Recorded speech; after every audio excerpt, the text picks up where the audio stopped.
Section C, Directions. In this section, you will hear 3 passages. At the end of each passage, you will hear 3 or 4 questions. Both the passage and the questions will be spoken only once. After you hear a question, you must choose the best answer from the 4 choices marked A, B, C, and D. Then mark the corresponding letter on answer sheet 1 with a single line through the center. Passage 1. There's one sound that gets a big reaction from kids on a hot day. The sound of an ice cream truck. Maria McCartney has been in the mobile ice cream business since 2005. When I was a little girl, I saw an ice cream truck and knew I wanted to have one someday, McCartney said. During the hot days of summer, Maria and her daughter drive an ice cream truck through neighbourhoods and parks in Billings. It's not about making money for this former elementary school teacher. Rather, she wants to preserve the tradition of the neighbourhood ice cream truck. Truly, my favourite part is to see the kids jumping up and down, and they just get so excited. It's great to build a memory for them, too. There's not a lot of these ice cream trucks around anymore. The parents come out barefoot and screaming, ready to buy ice cream. They remember when they were kids and they saw a truck, she said. While the treats may be ice cold, Maria has a warm heart for little faces. Her truck features a donation bucket for kids who don't have money for ice cream. When there are 3 kids and only 2 of them have money, I always make sure the 3rd one gets something, because I can't drive away and have that 3rd one not have something, she said. Questions 16 to 18 are based on the passage you have just heard. Question 16. What does the speaker say about Maria McCartney?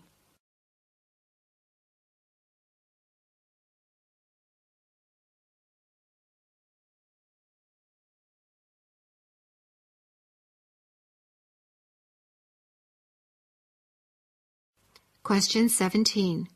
Why does Maria go into the mobile ice cream business?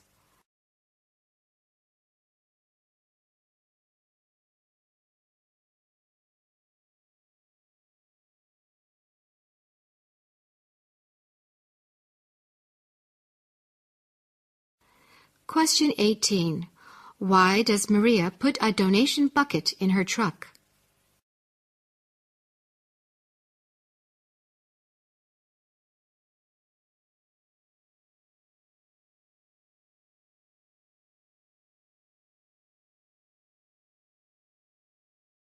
Passage 2. We know we have to pay for what we get. If we buy food, we have to pay for it. If a doctor treats us, we know there will be a bill to pay. These are private bills, but there are also public bills to be paid. They are paid by the government. In turn, we get the needed services. We pay for these services through taxes. What would happen if everyone stopped paying taxes? The water supply would stop. The streets might not be cleaned. Schools would be closed. We would not want to live in such a city. The chief duty of every government is to protect persons and property. More than 3/4 of government expenses are used for this purpose. The next largest amount of public money goes to teach and train our citizens. Billions of dollars each year are spent on schools and libraries. Also, a large amount of public funds is spent on roads. Most of the needed funds is raised by taxes. The law orders us to pay taxes. We have no choice in the matter. Years ago, the government made money by selling public lands, but most of the best public lands have now been sold. There are still some public lands that contain oil, coal, and other natural resources. They could be sold, but we want to save them for future years. So we all must pay our share for the services that make our lives comfortable. Questions 19 to 21 are based on the passage you have just heard. Question 19. What does the speaker mainly talk about?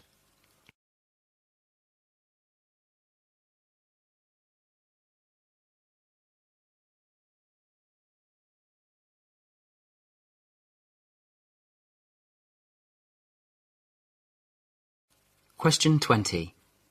What is most of the government money used for?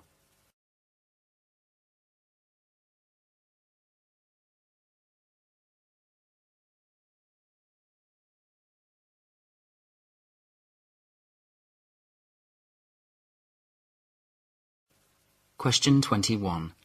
How did the government raise money to pay public bills in the past?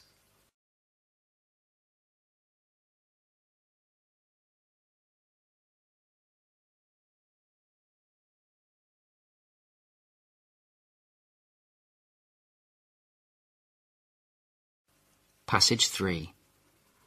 Did you know that, besides larger places like France and Germany, Europe is home to several extremely tiny countries? One of these countries contains less than a square mile of land. Another is surrounded on all sides by Italy. Yet each is an independent land, with its own government, trade and customs.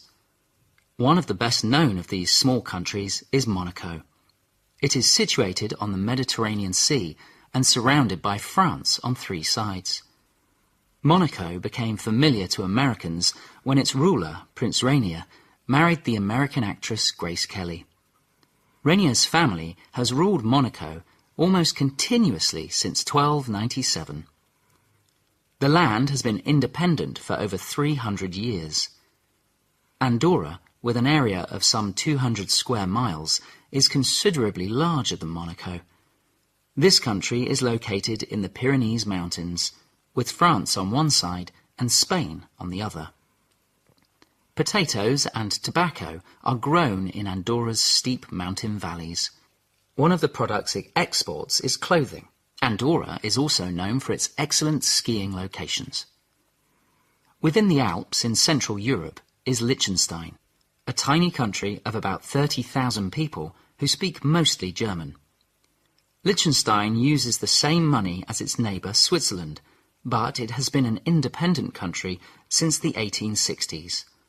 Taxes are low, so many businesses have their headquarters here. The country makes and exports a lot of machinery. Other small independent states in Europe are San Marino and Luxembourg. Each of these has unique qualities as well. Questions 22 to 25 are based on the passage you have just heard. Question 22. What does the speaker say about Monaco?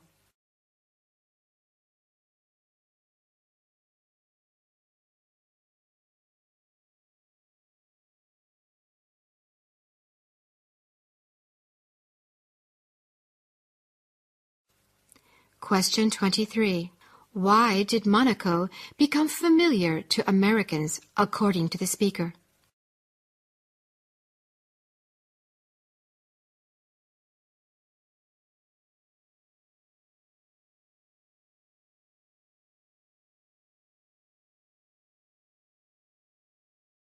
Question 24. What is one of the products Andorra exports?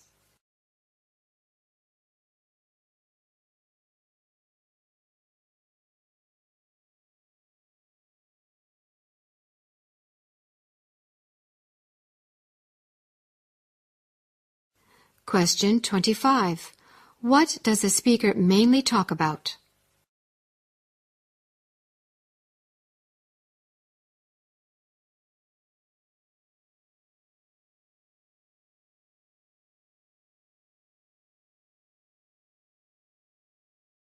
This is the end of listening comprehension.